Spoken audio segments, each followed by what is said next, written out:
ini kenapa si Febri sebagai Jampitsus ditersangkakan tidak ditahan, tidak diborgol. Berarti ini kan pilih kasih jadinya kan. Sifatnya bisa kebetulan, koinsiden, bisa karena untuk menghilangkan fakta-fakta berupa saksi.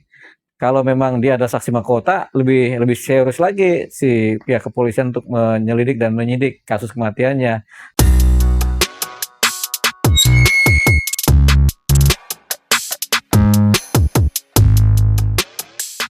Sebenarnya kalau orang ditahan itu pakai rompi atau diborgol sebenarnya itu tergantung ya, tergantung situasi gitu. Jadi pakai rompi itu sebenarnya nggak wajib gitu. Jadi nggak wajib pakai rompi karena orang zaman dulu pas ditahan tahan aja begitu. Diborgol ada tujuannya supaya nggak melarikan diri kan, begitu. Jadi sebenarnya itu aja, begitu. Diborgol itu adalah sarana-sarana melakukan penahanan, begitu. Jadi ditahan supaya nggak melarikan diri ya diborgol. Nah kalau pakai rompi sebenarnya tidak wajib, begitu. Tapi karena menjadi kebiasaan, jadi akhirnya setiap orang yang kemudian ditahan itu kemudian mau ditahan dipakai baju tahanan. Sebenarnya benar pakai baju tahanan, baju orange kan. Itu yang mulai itu kan KPK. KPK memulai, kemudian Polda Metro Jaya memulai gitu. Jadi supaya apa? Supaya sebagai penanda bahwasanya orang ini ditahan. Nah, akhirnya menjadi kebiasaan. Nah, jadi ketika siapapun juga yang mau ditahan, kebiasaannya adalah dikasihkan rompi orange, kemudian digelandang dengan diborgol. Nah, itu kebiasaan yang kemudian lama-lama orang paham bahwasanya inilah sebenarnya yang menjadi sesuatu yang wajib begitu. Tapi padahal ini sebenarnya adalah kebiasaan-kebiasaan saja. Gitu. Nah, ada sesuatu hal yang sudah menjadi kebiasaan berjalan begitu. Setiap hari ditahan, mau ditahan pakai rompi diborgol, begitu kan? Tangan ditaruh di sini ada talinya kan begitu. Perkaranya apa? Apapun juga kan gitu. Nah, tiba-tiba ada seorang dari kejaksaan yang menjadi tersangka juga si Febri. Ternyata dia nggak ditahan, nggak diborgol, nggak dikasih rompi juga. Ini kan berarti di luar kebiasaan, begitu. Sementara masyarakat taunya kalau orang mau ditahan ya pakai rompi, kemudian diborgol atau pakai ikatan tali, begitu. Kenapa dia tidak? Timbullah kejanggalan, begitu. Jadi karena sudah terbiasa orang melihat setiap orang mau ditahan itu harus pakai rompi dan diborgol, ini kenapa tidak? Timbullah kok ini dibedakan gitu. Nah, dibedakan inilah menjadi kemudian timbul ketidakadilan di masyarakat. Kok yang lain-lain ditahan? Kepala BGN pas ditangkap langsung pakai rompi, langsung pakai borgol. Kemudian bupati pas ketangkap langsung diborgol, langsung pakai rompi. Ini kenapa si Febri sebagai Jampitsus ditersangkakan tidak ditahan, tidak diborgol. Berarti ini kan pilih kasih jadinya kan. Walaupun sebenarnya pakai rompi maupun borgol itu adalah kebiasaan. Lebih kepada teknis menjalankan penahanan atau mentersangkakan dan menahan orang. Itu sarana teknisnya kan. Tapi ketika kebiasaan-kebiasaan ini kemudian tidak sama dengan seorang Febri, timbullah kemudian ketidakadilan. Masyarakat menilai ini sebagai suatu ketidakadilan. Jadi ya memang akhirnya kita beranggapan ya tidak adil kok Febri tidak diborgol dan tidak pakai rompi. Jadi timbullah ketidakadilan. Nah, ketidakadilan yang kemudian dirasakan masyarakat itu bisa menimbulkan keresahan, bisa menimbulkan ketidakpercayaan kepada siapa? Kepada lembaga yang menangani perkara, gitu. Kalau lembaganya yang menangani kan kejaksaan. Kemudian masyarakat tidak percaya sama penanganannya ya tentunya akhirnya penegakan hukum kita jadi nggak dipercaya. Akhirnya hukum kita juga nggak dipercaya. Itu ujungnya, gitu. Kenapa? Karena ada ketidakadilan di situ, begitu. Jadi ya sayang sekali. Jadi kita patut sayangkan kenapa pihak kejaksaan tidak melakukan langkah borgol, langkah menggunakan rompi yang adalah kebiasaan yang sudah ada yang sebenarnya itu memberikan landasan bagi adanya keadilan. Gitu. Masuk akal nggak sih buat Abang kalau dengan alasan yang hanya mengatakan ya, karena sudah buru-buru? Ya kalau dibikin masuk akal aja namanya bahasanya buru-buru kan. Cuman kan tidak adil begitu. Jadi walaupun masuk akal tapi kalau tidak adil ya timbul ketidakpercayaan. Timbul yang namanya orang sudah nggak percaya lagi sama penegakan hukum. Ini hal-hal yang memang fundamental ini. Bukan hal kecil tapi hal besar yang fundamental di mana jangan kita kemudian meninggalkan kebiasaan yang sudah ada begitu di mana setiap hari orang merasakan ini loh kebiasaannya setiap orang yang mau ditahan tentunya dia harus diborgol, dikasih rompi, begitu kan semua perkara korupsi kan. Nah ini kecuali Febri kan, berarti kan ada pilih kasih. Ada pilih kasih ya sudahlah, ini berarti kan dianggap menimbulkan ketidakadilan. Jadi itu ujungnya adalah hukum sudah mulai tidak dipercaya karena ada pilih kasih, ada ketidakadilan yang dirasakan masyarakat, begitu. Yang berarti tidak ada SOP yang mengikat dari institusi untuk melakukan hal tersebut atau gimana sih Bang? Kalau SOP ya kebiasaan tadi kan bagian dari SOP. Nah, jadi SOP-nya ya kebiasaan tadi. Sebenarnya di borgol itu lebih kepada kehati-hatian supaya orang tidak melarikan diri. Dikasih baju rompi orange, rompi tahanan tuh supaya menandakan bahwasanya orang ini ditahan, begitu kan? Atau dia sedang dalam posisi tahanan kan begitu. Tapi ini sebenarnya bukan sesuatu yang wajib, begitu. Tapi karena sudah menjadi kebiasaan, sudah menjadi pakemnya, jadi kita bisa beranggapan ini sebagai SOP. SOP yang dasarnya adalah kebiasaan. Tapi kemudian ketika SOP ini yang dasarnya kebiasaan ini kemudian sudah berjalan sekian lama tiba-tiba ada yang tidak ngikutin kebiasaan ini ya dianggap mencerminkan ketidakadilan gitu. Pilih kasih terus kemudian akhirnya bahasa yang timbul hukum tajam ke bawah, tumpul ke atas kan begitu. Itu Bang, jawabnya. ini kan Febri sebelum diserahkan ke KPK dia sempat mengatakan kepada media bahwasanya dia itu dikriminalisasi.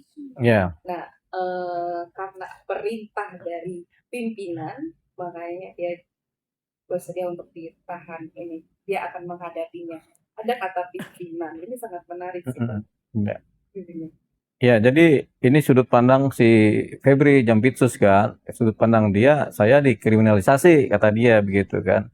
Ini kan pikiran dia. Mungkin saja benar pikiran dia, tapi kita lihat apakah pikiran dia sesuai dengan apa yang terjadi dalam penyidikan-penyidikan yang dilaksanakan oleh Satkorkas Tipikor begitu. Jadi apakah ada mereka punya niat kriminalisasi? Itu kan kita perlu rasionalisasi ini.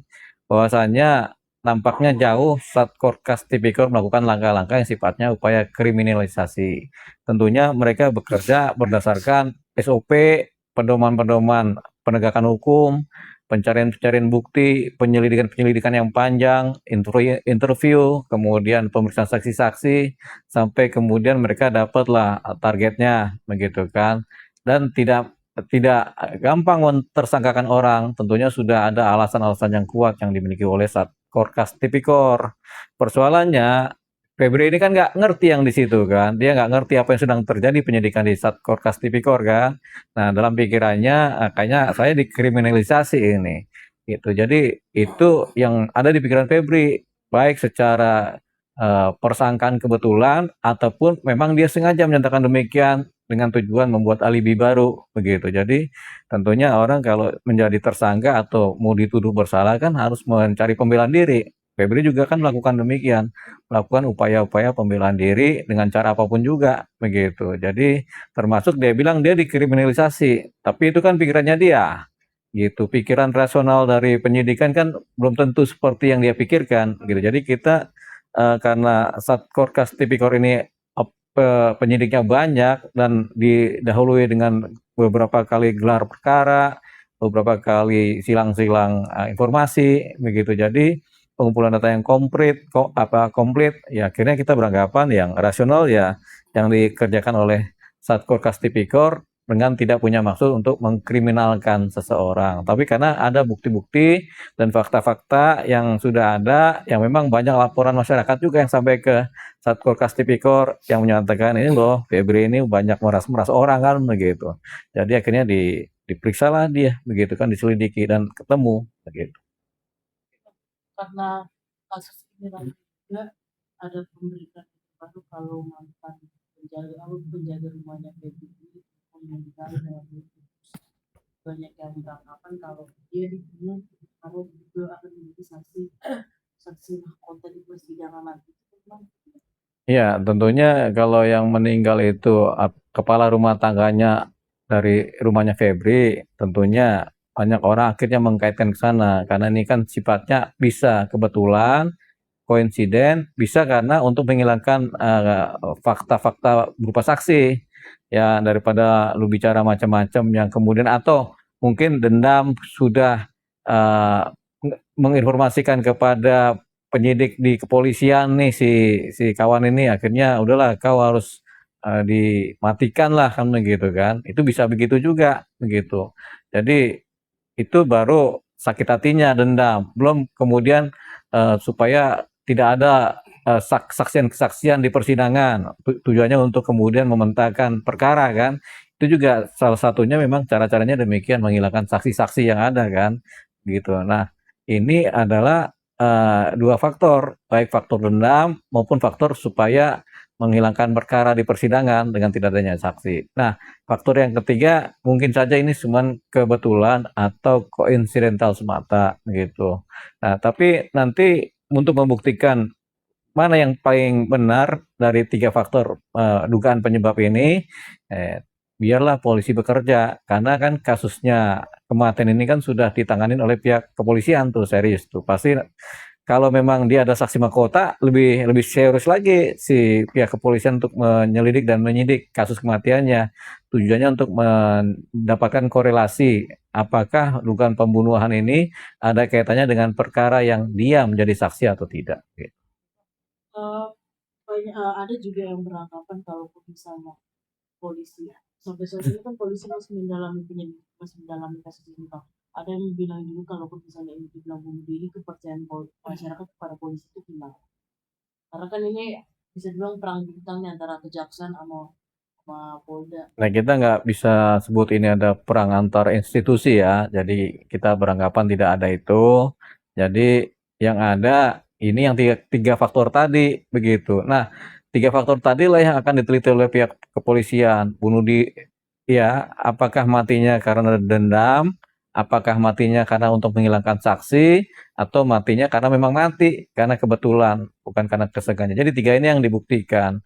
Kalau bunuh diri sih nggak dapat cerita tentang bunuh diri karena ya pertama ada memar-memar begitu. Kemudian kan ada kakinya yang jempol yang dihilangkan gitu. Jadi itu dia. Jadi tapi nggak tahu bagaimana pihak kepolisian menyidiknya. Tapi yang jelas kemungkinan-kemungkinan terjadinya pembunuhan ini sudah ada begitu. Tapi ya kita nggak akan masuk ke sana karena ini wilayah forensiknya penyidikannya pihak kepolisian kan. Kita hanya bilang ada tiga faktor kemungkinan yang kemudian menyebabkan matinya seseorang ini. Pertama dendam, kedua menghilangkan saksi, ketiga memang kebetulan. Yang keempat tadi yang dibilang kemungkinan bunuh diri kan, tapi itu sebenarnya faktor kecil kan. Nah, kalau kemudian yang bunuh diri ini diungkap, apakah punya pengaruh kepada masyarakat, di mana masyarakat kemudian menjadi tidak percaya? Bisa jadi masyarakat tambah tidak percaya. Wong, dengan kasusnya Febri aja masyarakat sudah tidak percaya, gitu. Dengan kata kriminalisasi yang media menunggu dalam kepastian untuk ditahan di rutan KPK. Kata kriminalisasi kan pendapat dari dia sendiri. Namun kan dengan dia tidak dipakaikan rompi itu, ada yang sudah dapat amunisi yang kemarin juga dikriminalisasi langsung ditetapkan dan langsung pakai rompi. Nah itu perbedaan hakim Jalan apa? Gimana nih ceritanya nih? Yang kemarin kan ada tuh yang dua dapat amunisi. Abolisi. Nah, siapa tuh? Sama dia. Walaupun kan indikasi dia masih tapi kan langsung pakai rompi.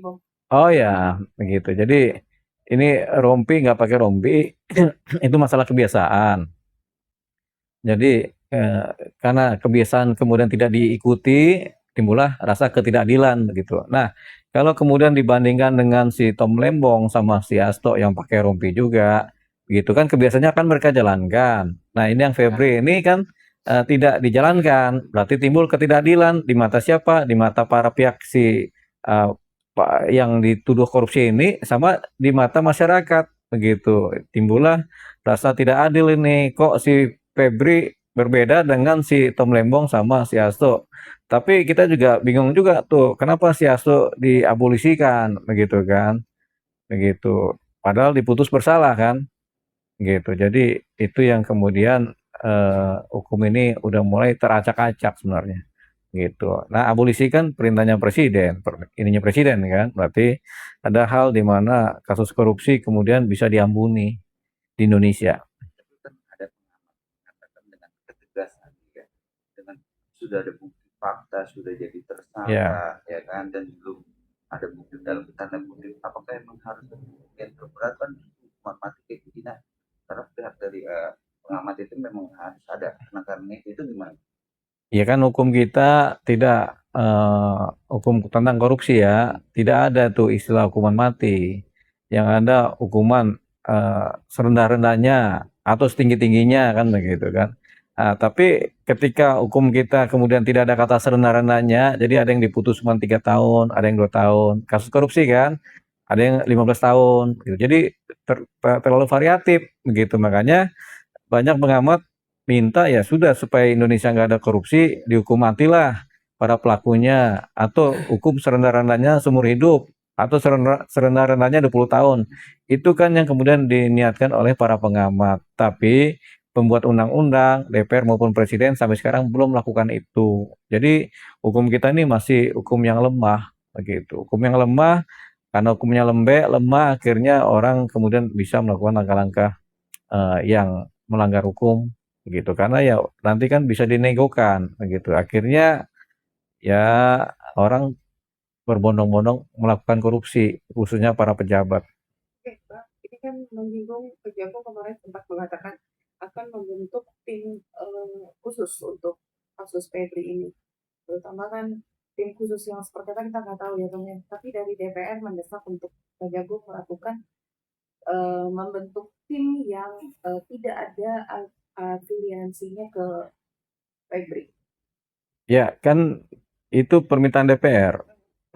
Niatan dari Kejagung kan mau bikin tim khusus.